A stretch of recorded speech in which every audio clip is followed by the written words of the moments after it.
F124 has been, well, just be honest, a complete and utter failure. I mean, the player base is dwindling. It's got a 2.9 star review on Google, the majority of those being 1 star reviews. It's got much worse than F123. So in this video, I'm looking at why it's got worse from F123. So here, I've got about 6 points. I'll probably end up including more. But let's go. First problem, the AI. The AI in this game are pretty cataclysmic. They are the worst we've had since probably about F1 2018. And the reason is, they just get stuck in ERS and DRS trains. Like, that is literally the majority of it. You might have just like times you hear packs of cars going in ERS and DRS trains. That is, just ruins it. And when like they do make an overtake on an AI, and AI makes an overtake on an AI, they just they don't pull away, and they literally just get re-overtaken on the next DRS zone anyway. And it just like, how have you made the AI worse? In games, the game on years should get better and better as they add more features in. As they shouldn't be proven in the AI, because the AI were pretty good in the last few games, apart from F122, because they were literally driving lighter cars, so we were just traction McGee away from you, and then they were stupidly aggressive to decide either they were going to be a Japanese pilot from the 1940s, or they were just going to act like you didn't exist. So yeah, but like, other than that, like 23s, 21s, 2020s, 2019s, they've all got better year on year, and and especially last year, they make moves into corners, they make mistakes like a player would. Like, it was a genuinely really good AI, and they've still managed to make that about 6 times worse. How have you gone so far backwards? Like, okay, I'd slightly get it if it's gone backwards, even if maybe made the wrong thing. But the fact is, they've gone like 6 years they've gone backwards by about 6 years, and they are still investigating the AI. What? Who is doing the investigation? Stevie Wonder. When they tell you that the AI, what you need to fix AI, just stop putting them into DRS. Just take last year's AI and port them into this year's game. I'm not a coder, so I don't know how realistically that is possible. Actually, I mean, the most coding I've done is Scratch. So yeah, I'm not a coder. I'm pretty crap at coding, but like, there's surely got to be some way you just take last year's AI and put them into this game, and not literally solved, or just make the mistakes at least for a bit more realistic, because when they do make a mistake, it just feels clunky. And a lot of times, I think I had one in this race, as you're seeing for background footage. Like I saw, and it's like Albon. He goes off, locks up, comes back on, and just like yanking the wheel side to side.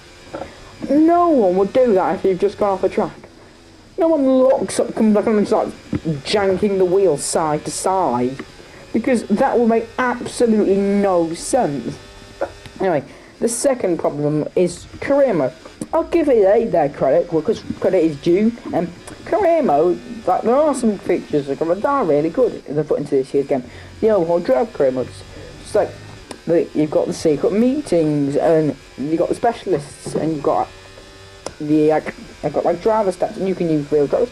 All of those features are pretty cool, and I do like them. But when you've played career mode for like a few seasons, they just they get old and get boring.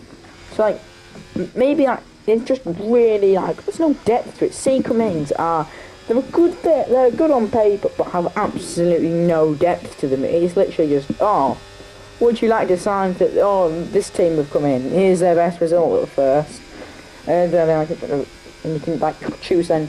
Then their second one is how many R&D points they've got, or like how many upgrades they've got, and ups their success rate, yada yada yada. So you've got, and the third meeting is just who your teammate's going to be. And like, if you accept him, it's not all the worst that can happen is your acclaim. Sorry, not acclaim. No, it's recognition.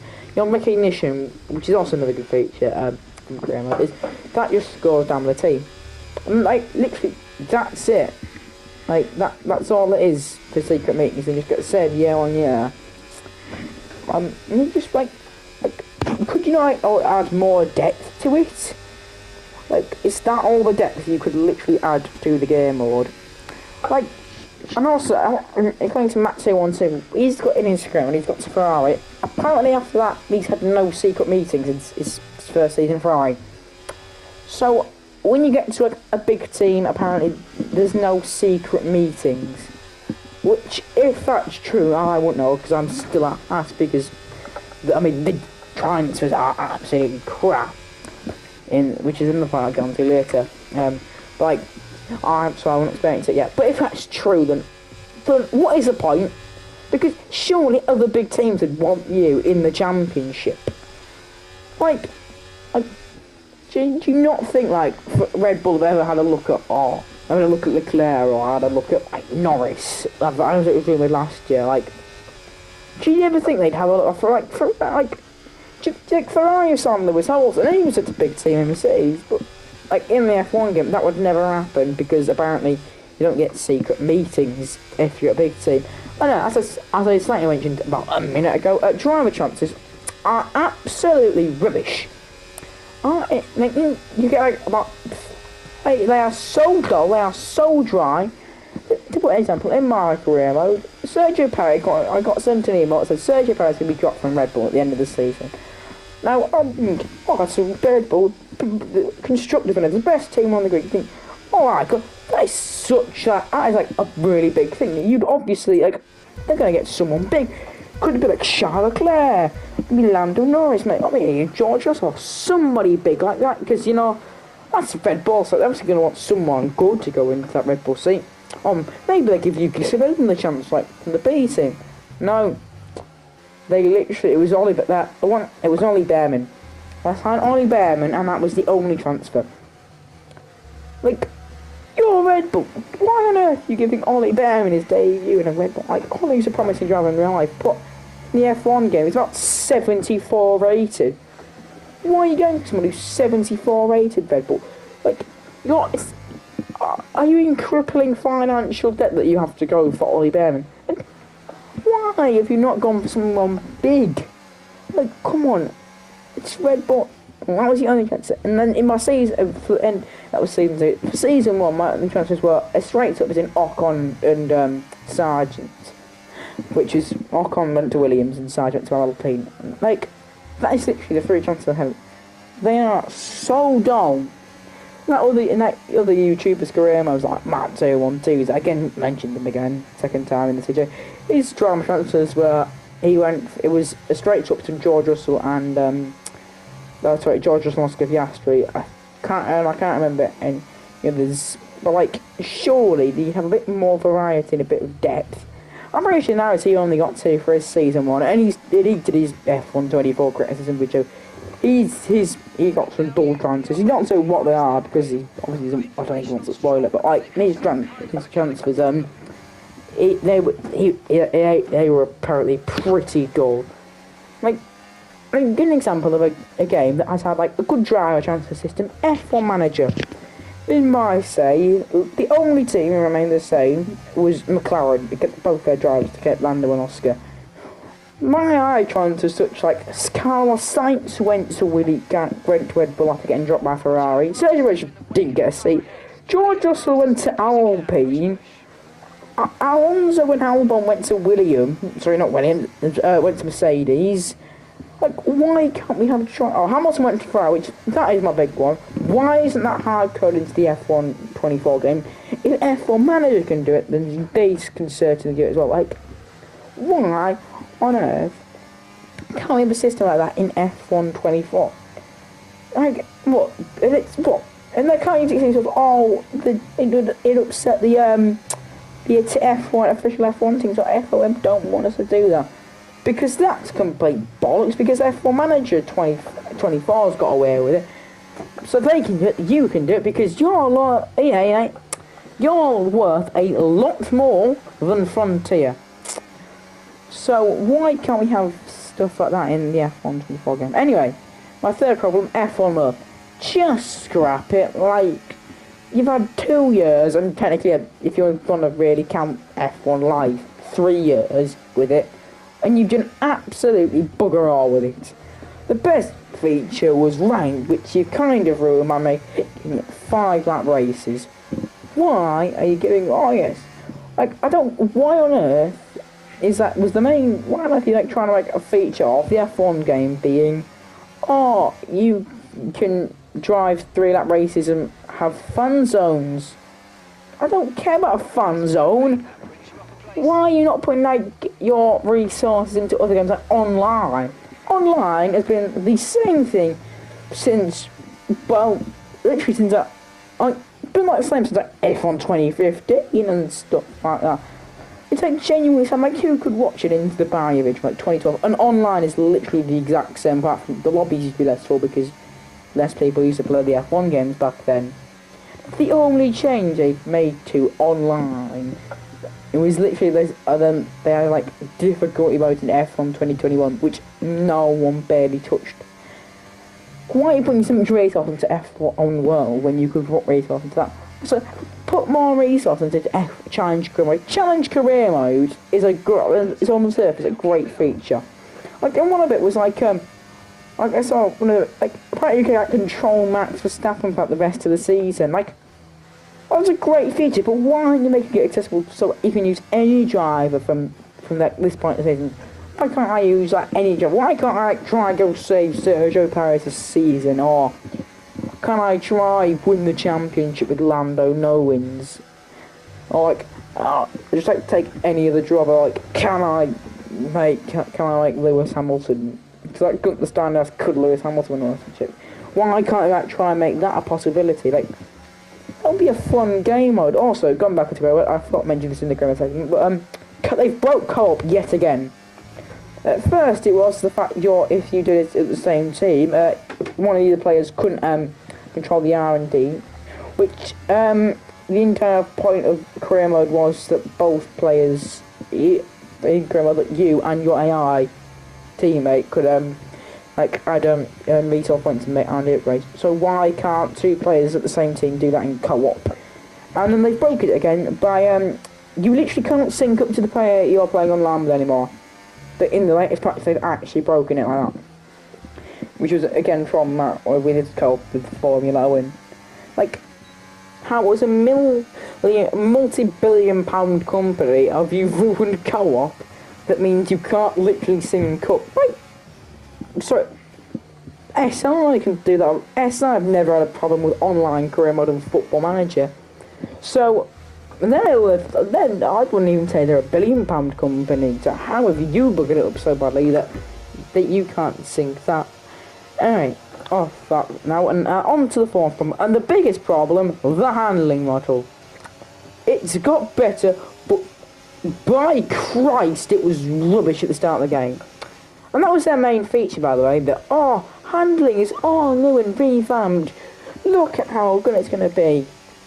I mean, we probably should have known it was a problem, because they got Max Verstappen involved with it.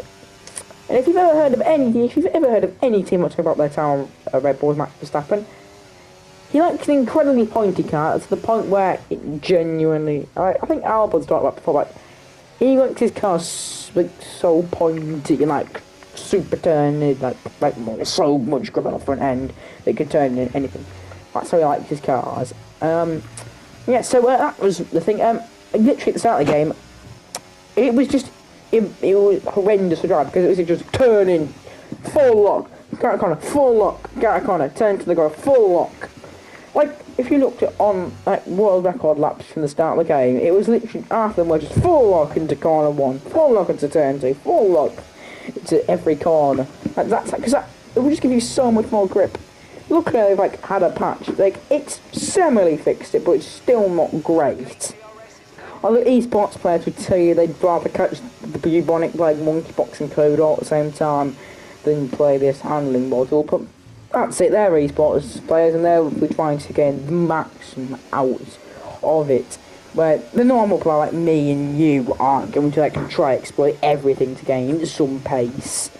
But like, and also it's giving you way too much grip. I went and replayed F1 23.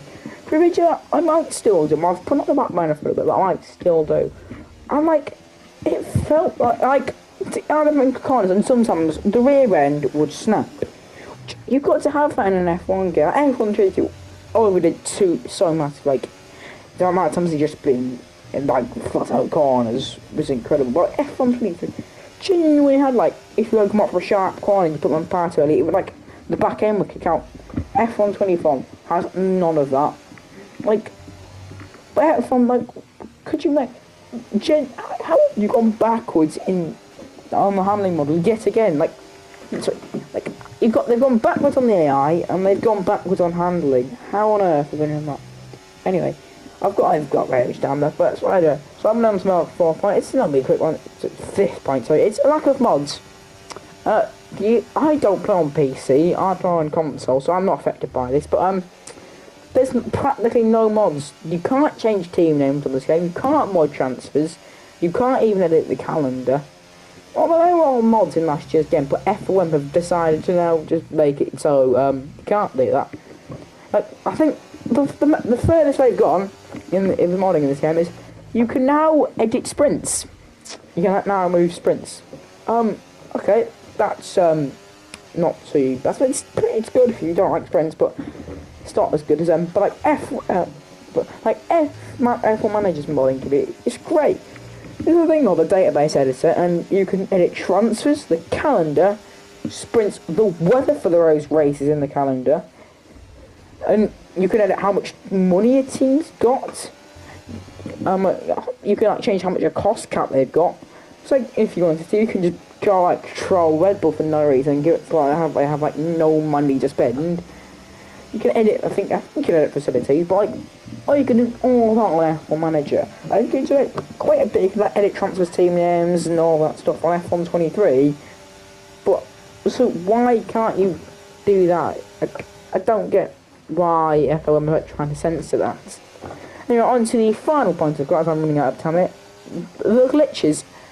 I own some of them out, but Jesus Christ, they're still like of the game. I don't know how the test didn't look at this. Like at the start of the game, you had it where you'd be locked onto a wet. You'd be locked on your dry tires would be locked on for a wet race, and then like they didn't deliver to tire temperature issues on those enters. And my team didn't work past 1.5 seasons. Literally just couldn't go past it. There was an invisible bump at Spain. Engine penalties aren't like basically applied correctly. As for the same colour as Ferrari at the start of the game, the wheels didn't work at the start of the game. The ARS deployment literally and also didn't work. Like, how on earth were these bugs allowed to be in the game? Some of them are still in the game. The majority of them are now ironed out. But the fact that the big one is the fact that my team didn't work after 1.5 seasons. I know it wasn't the main game mode people are going to play this year because of the new overhaul Java mode. But how on earth do you still bugger up? How do you not test past 1.5 seasons for my team? Like, sure you get someone to test that out. It's just I don't know how on earth you can actually get that done. I'm literally just going through the F1. Apparently number 42 isn't there, which isn't a too big one. I mean, I don't know. Apparently there's no forced feedback for someone. Apparently track limits don't work at Imola. And yeah, I had two slow on the wets, but I think they just too anyway. The pit speed wasn't even right at Jeddah. But apparently in somebody, AI put every lap for a solo, and how on earth have you not ironed out these bugs? Anyway, that is all I've got for in this video. I might make a second one if I can find even more with the game. But if you enjoyed one, I'm glad you did, and I'll see you all in the next one. Goodbye.